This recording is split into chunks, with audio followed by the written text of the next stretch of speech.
Mardi 3 juin 2025. Vous ne savez pas bien parler? Vous êtes timide? Jérémie Saudril. Plusieurs personnes ont des difficultés à s'exprimer et cela est parfois très gênant pour eux, que ce soit pour annoncer l'Évangile ou tout simplement pour avoir des relations fraternelles, amicales ou professionnelles. Parfois, cela les amènera même à être introvertis et ne jamais parler à personne. Que ce soit par manque de confiance en vous, par timidité, par manque d'éducation ou parce que vous êtes dans un autre pays que le vôtre, avec une autre culture ou une autre langue, vous faites peut-être partie de ces personnes qui n'osent pas trop parler en public ou même en cercle restreint. J'ai vécu ce problème pendant plusieurs années pour parler en public, par manque de confiance en moi, qu'on appelle parfois timidité. Je me souviens qu'au collège, je préférais avoir 0 sur 20 que de faire un exposé devant toute la classe.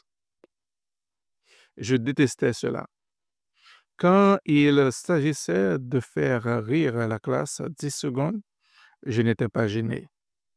Mais quand tout le monde avait le regard sur moi et s'attendait à quelque chose de ma part, je trouvais cela horrible car je rougissais beaucoup et je ne savais pas toujours quoi. La peur de parler en public me poursuivait, et ce, pendant près de 10 ans. Un jour, mon pasteur m'a invité à prêcher pour la première fois. J'avais alors 19 ans. J'étais stressé, mais je n'ai pas rencontré de problème en particulier, même si cela était un petit peu inconfortable.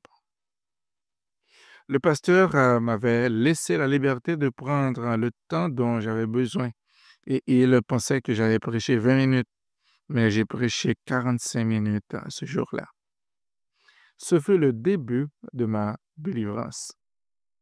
Puis, j'ai prêché dans des réunions de jeunes. Je prenais sur moi et cela allait jusqu'à mes 21 ans. Je prêchais, mais je restais derrière le pupitre en bois bien confortablement et il y avait une vraie évolution. Dieu m'aidait dans ce défi. Un jour, j'ai assisté à une réunion d'Heidi Baker en Suisse. J'allais bientôt avoir 22 ans. Il y avait une merveilleuse présence de Dieu et j'ai reçu dans cette réunion une libération de la peur de parler en public. Je n'ai pourtant rien senti de particulier. J'avais changé mes façons de penser en voyant Heidi, morte à elle-même, adorant comme une enfant. Et j'ai été touché de la façon dont elle exerçait le ministère avec simplicité. Depuis ce jour, je n'ai plus jamais eu peur de parler en public. Vous ne rencontrerez peut-être pas Heidi Baker et ce n'est probablement pas la façon dont vous recevrez votre délivrance. Mais Dieu est disponible aujourd'hui pour vous guérir de cette difficulté. Parfois, les gens apprennent une nouvelle langue et quand ils sont confrontés à des gens parlant la même langue, ils ne veulent pas l'exercer par honte de faire des erreurs. C'est dommage, car c'est vraiment comme cela, en appliquant ce qu'on a appris, qu'on développe notre langage. Par exemple, essayez de lire cette phrase. Vous avez certainement réussi à lire cette phrase et pourtant, toutes les lettres sont mélangées. Ainsi, ne vous en faites pas si votre langage n'est pas parfait. Les gens vont vous comprendre et vous réussirez à dire ce que Dieu voulait dire à travers vous. Dieu a dit, ouvre ta bouche et je la remplirai. Il n'a pas dit, ouvre ta bouche, mais faites-le très bien. Parle parfaitement. Pour recevoir sa délivrance par rapport à la timidité excessive, il y a deux aspects, l'aspect humain et l'aspect divin. Dieu vous libérera toujours, mais vous devez tout de même vous mettre à l'œuvre et croire qu'il l'a fait. Je vais prier pour vous aujourd'hui, afin que le Seigneur vous délivre de la timidité et de la crainte de parler en public. Le thème de la peur de parler en public est un thème important dans la parole de Dieu. Moïse, Jérémie et d'autres prophètes ont fait face à ce problème. Exode 4, verset 10. Moïse dit à l'Éternel, Ah Seigneur, je ne suis pas un homme qui ait la parole facile, et ce n'est ni d'hier ni d'avant-hier, ni même depuis que tu parles à ton serviteur, car j'ai la bouche et la langue embarrassées. Jérémie 1er, verset 5 à 7. Avant que je t'eusse formé dans le ventre de ta mère, je te connaissais. Et avant que tu fusses sorti dans son sein, je t'avais consacré. Je t'avais établi prophète des nations. Je répondis, Ah, Seigneur éternel, voici, je ne sais point parler, car je suis un enfant. Et l'Éternel me dit, Ne dis pas, je suis un enfant, car tu iras vers eux, vers tous ceux auprès de qui je t'enverrai, et tu diras tout ce que je t'ordonnerai. Souvent, je lisais ce passage et cela me fortifiait de savoir que de si grands hommes de Dieu ait pu être comme moi. Dieu aime prendre des gens qui ne savent pas parler pour en faire des orateurs. Il aime prendre des gens malades pour les guérir et qu'ils puissent guérir eux-mêmes d'autres personnes. Il prend des pauvres pour les enrichir et il prend des dépressifs pour les rendre heureux. Corinthiens 1er, verset 26 à 29. Considérez, frères, que parmi vous qui avez été appelés, il y a ni beaucoup de sages selon la chair, ni beaucoup de puissants, ni beaucoup de nobles. Mais Dieu a choisi les choses folles du monde pour confondre les sages. Dieu a choisi les choses faibles du monde pour confondre les fortes. Et Dieu a choisi les choses viles du monde et celles qu'on méprise, celles qui ne sont point, pour réduire à néant celles qui sont, afin que nulle chair ne se glorifie devant Dieu.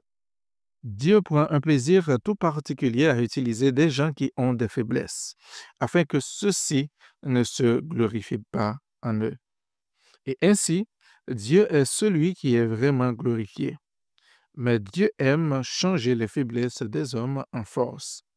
J'ai réalisé dans ma vie que plus j'exerçais ce que Dieu me demandait, c'est-à-dire prêcher sa parole, et plus il me donnait la capacité de le faire. Après cette libération que j'ai vécue dans la réunion d'A.D. Baker, je devais prêcher un message pour Noël dans mon église. Et juste à cœur Matthieu 2, versets 1er et 2. Le Seigneur ne m'avait donné que 2 versets, et je ne savais absolument pas quoi dire, si ce n'est la phrase « Soyons comme les mages ». Dieu m'avait mis à cœur quelque chose de vraiment étonnant que je n'ai plus jamais fait depuis, me déguiser en mage pour prêcher. Alors que je commençais à prêcher, j'ai enlevé mon costume et j'avais mon habit de mage en dessous.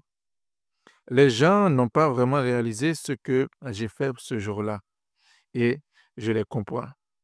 Et cela fait encore bien rire ma femme. Mais ce jour-là, j'ai vécu ma première prédication en dehors du pupitre où je me cachais depuis trop longtemps confortablement. Une option est descendue sur la réunion comme je ne l'avais jamais vécu auparavant. Et une inspiration surprenante est venue sur moi. C'était ma première prédication où j'étais totalement libre. J'étais impressionné. Cela était le début d'une grande leçon que le Seigneur me donna pendant longtemps au travers du message de 1 Corinthiens 1er et dont Il me parle encore régulièrement. Nous ne sommes qu'une enveloppe, une vase, un instrument entre ses mains. Peu importe que vous sachiez bien parler, que vous soyez noir ou blanc, une femme ou un homme, grand ou petit, gros ou mince, avec une cravate ou pas, que vous vous trouviez moche ou beau, cela n'a pas d'importance pour Dieu. Dieu utilise les choses faibles de ce monde pour confondre les fortes. Si vous êtes lié par la timidité ou par la crainte des hommes, vous devez connaître et vous saisir de cette vérité de la parole de Dieu. Romains 8, verset 15. Et vous n'avez point reçu un esprit de servitude pour être encore dans la crainte, mais vous avez reçu un esprit d'adoption, par lequel nous crions Abba, Père. 1 Jean 4, verset 4. Vous, petit enfant, vous êtes de Dieu et vous les avez vaincus, parce que celui qui est en vous est plus grand que celui qui est dans le monde. Amen.